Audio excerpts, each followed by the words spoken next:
Hey guys. Okay, so trying to get my stuff in order because I have a video that I find I can't get the stuff out of the freezer because I don't want it to go bad. But I'm trying to grab my other stuff, and I have a chicken's foot, teeth, and an alligator claw. And there was, I think the other stuff is in the freezer.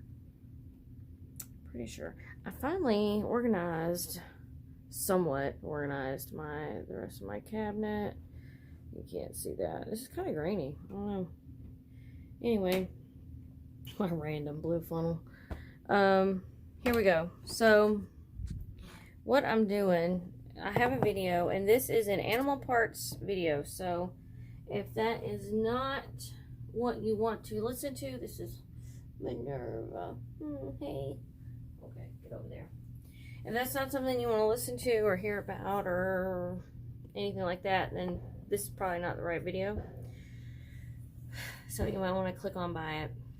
I do apologize. And I know you can probably hear the pops and the bangs in the background. It's 4th of July. My neighborhood's a war zone. It sounds like a war zone. I know it's obviously not. Other people in the world are going through it right now. So, but we're just going to move on. But, so I want to talk about how you can use a couple different things in spell work.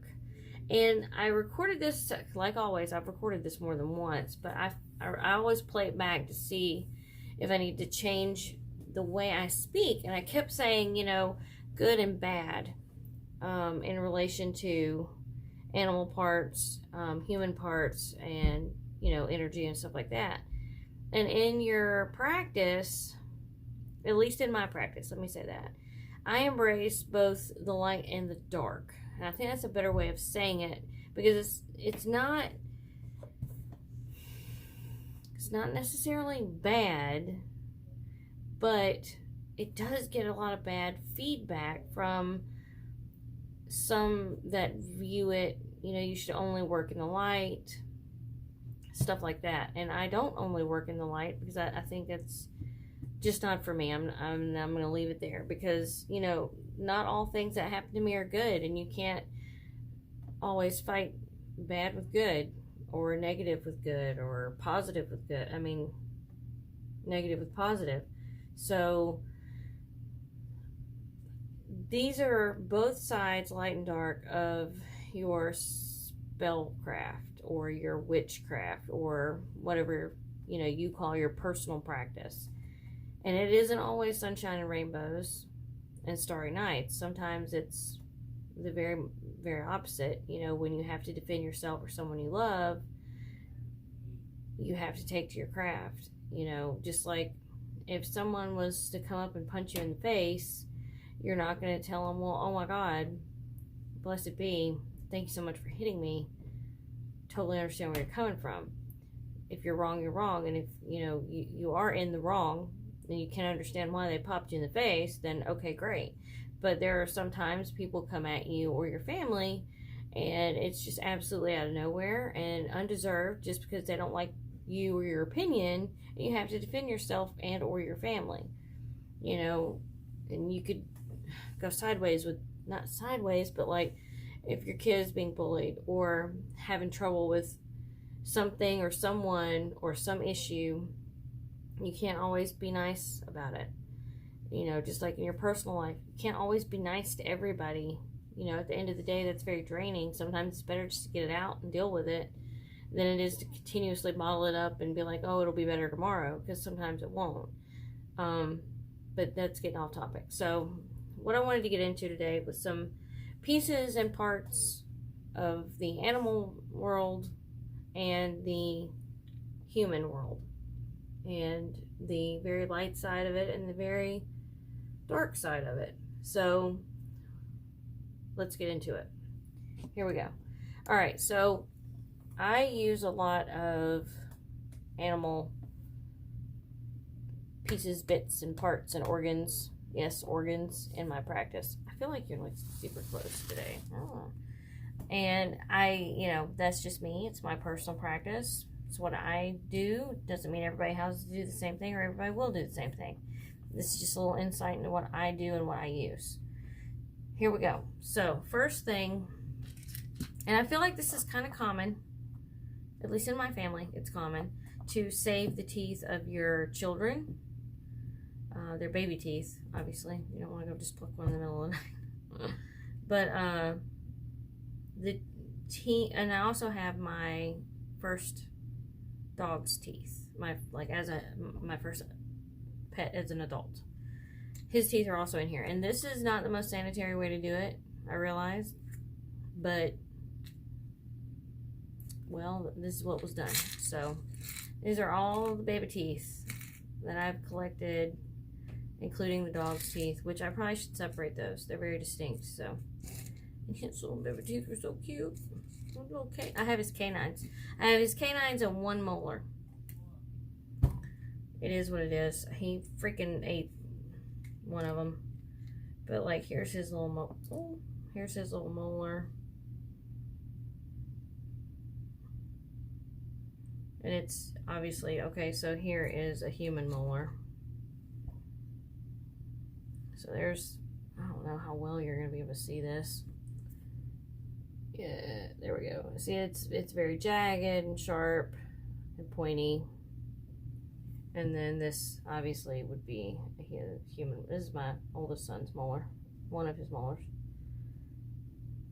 So, and then of course, little baby canines. There we go. Little bitty things.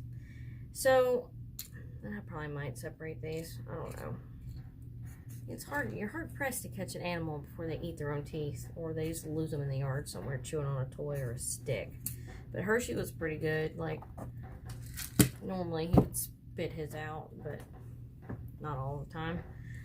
And okay, so human teeth or animal teeth. The lighter side of things would be to use them in protection. Put them in sachets in the bedrooms. You know, sleep sachet, protection sachet, you know, just personal sachets for each kid, individually done with things that are unique to them, their colors, their birthstones, you know, crystals, homemade articles, their hair, you know, stuff that represents that individual unique child, and have that somewhere in their room, under their bed, or in the case of bunk beds, you know, you can put one above one bed and one above the next bed, or you do one above one and then one under the other.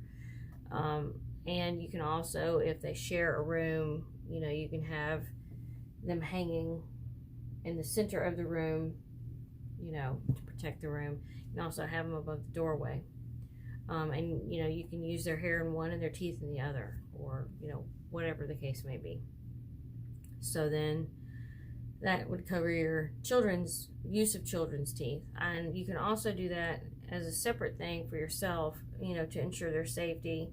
Say they're away traveling, you could take their teeth and do a protection spell with them. I've got a hair in my eye, I'm sorry. But that would be like on your person or in your space, not necessarily hanging in their room. Something that you could put your energy into and, you know, make a protection deal with. So that covers teeth. I'm trying to do this so it's not 20 extra minutes long. So now hair can be used the same way. The light side, you know, if you have your children's hair, your mother's hair, your father's hair, whatever, or cousin, brother, aunt, uncle, whatever the case may be, you can do that to help heal, protect, ease, soothe, anything. And then, you know, if you get some hair from somebody that, you know, you're not really friends with, you know, you could also do the more darker side and use that to hone in on them as a person and get to them in that way. You know what I'm trying to say. So, like, personal curses, hexes, it depends on how, I mean, whatever your wording may be, to go against them, if they've gone against you. Or in the same respect, a stranger, or not a stranger, but like an associate or somebody that you know, to protect them, because you're kind of like the person that doesn't say anything, but you know they're having issues with another person, and you want to try and help them along, stuff like that. I know y'all can hear that, and I apologize, but I live in a very large neighborhood, and they legalize fireworks, so. And then, in the way of animal,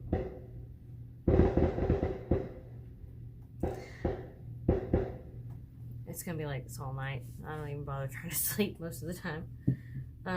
In the way of like animal parts, the easiest and most common, in my opinion, or to my knowledge, is feet. So you have rabbit's foot for good luck, or rabbit's foot for good luck. And then you have, I have an alligator, a little baby alligator foot. I don't have a rabbit's foot. I used to as a child. I don't know.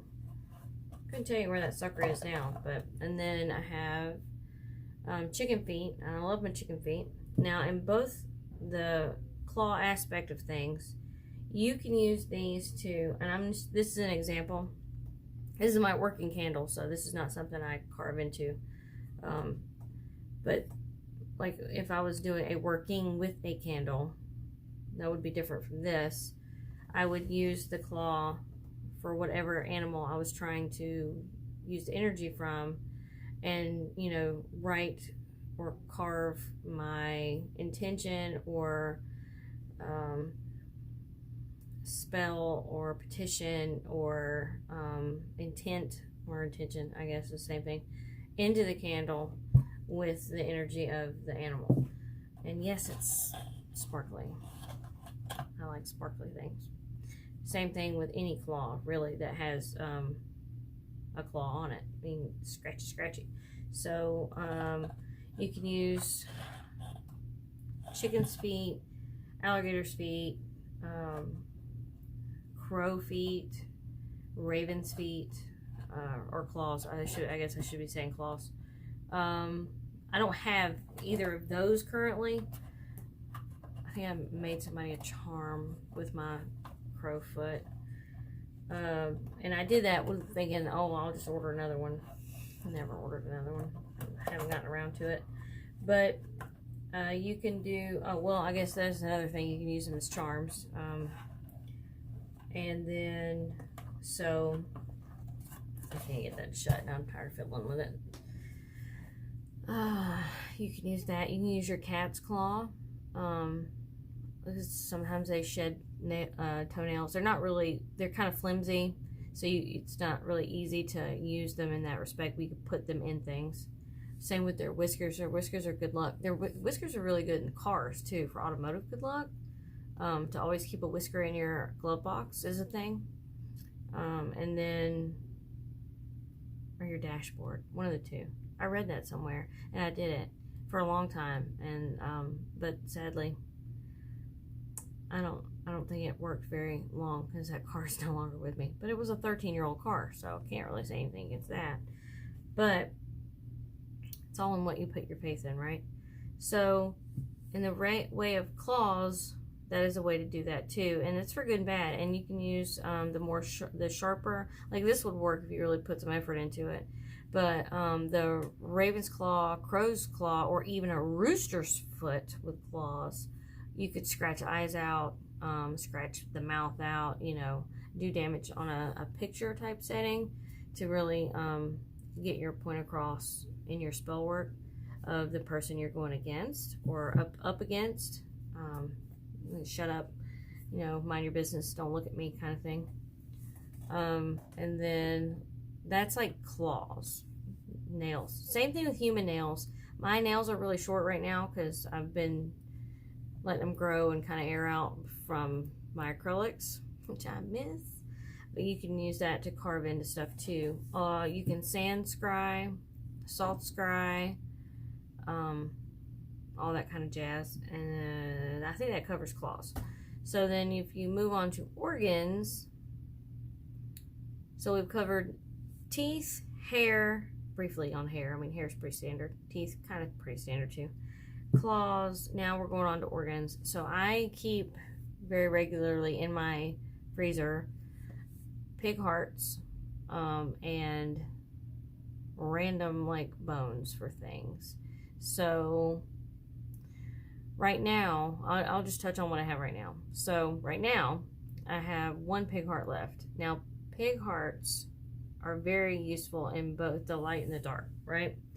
Oh, and tongue. I don't have a tongue right now though. But also, you know, light and dark on everything I'm about to talk about. So, a pig heart, scientifically, like we use those in our bodies as replacement valves and something else. There's another part to the heart of a pig that we use. Because I guess they pump the same, or their mechanism, the way they work is very similar. Something like that. Anyway, so that could represent good and bad. I got that in my hair. It's on the list for next week.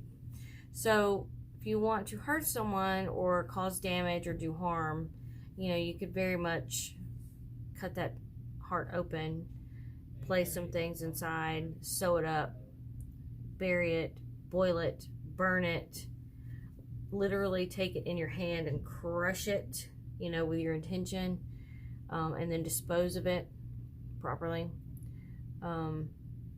That's very, you know, and in the same respect, because we use it as a human heart, also, you could do healing work on it, love and healing. And I think I'm leaving something out. But those are the main ones, you know, the harmful ones, and then the healing and love, because it is heart related. Tongue, same thing. Shut up spells, wagging tongues. It is very similar to a shut up spell. And then to mute someone indefinitely, someone speaking lies about you. There's I'm not gonna say a million, but there's a lot of different ways to use a tongue. And in the other respect, in a very good manner, the tongue is very sensitive. So it's got like 500 something taste buds. Your taste buds are linked to memory or other facets of the body. Like, it's kind of like palmistry, but for your mouth. If that makes sense. It's something. Let me get better words for that video. But the tongue is a very prominent part of the mouth. It's how we speak. Communication. Jesus, Moses. Communication. If you want to help communication, if you want to stop communication. But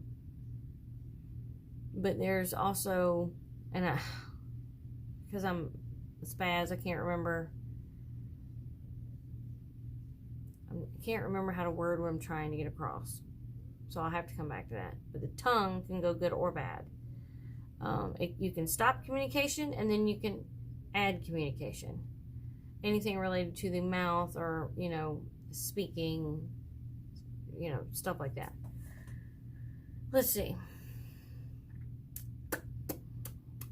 Eyeballs.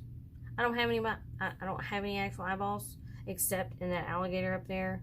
And they're not real eyeballs, I don't think. They could be, I can't remember, and I don't want to go over there and look, but like eyeballs from animals in general, to see where you can't see, because a lot of people's eyes, or a lot of animals' eyes do functions that ours do not. So you can use them to see things that you cannot see, to bring things to light in certain situations. Cats are good, goats are good, bats are good. Bats use sonar though, so that's a whole nother topic. And I don't have a bat, but I want one so bad. And then, like for the alligator's good seeing through things that are murky. So seeing through bullshit, cutting through the water, clearing a path to prey, you know, stuff like that. So, and they have very good protection energy. So anytime you want to protect somebody, you know, the alligator is very fierce and it's very quick. And they're strong, they're cunning, you know, they're very patient. They also eat dead things. They're awesome. and I love that. So there's a lot of different ways to use animal things and organs in your practice. But now if you don't use animal bits and pieces, this wouldn't really pertain to you. I've talked a lot about snakes, bugs, spiders. Spiders are great. Snakes are good for constriction and binding. And snake energy in general is very unique. I mean, they're all very unique, but like, I think I've done a video on that. But you can use snakes in a lot of respect, and you can just use the skin or a rattle.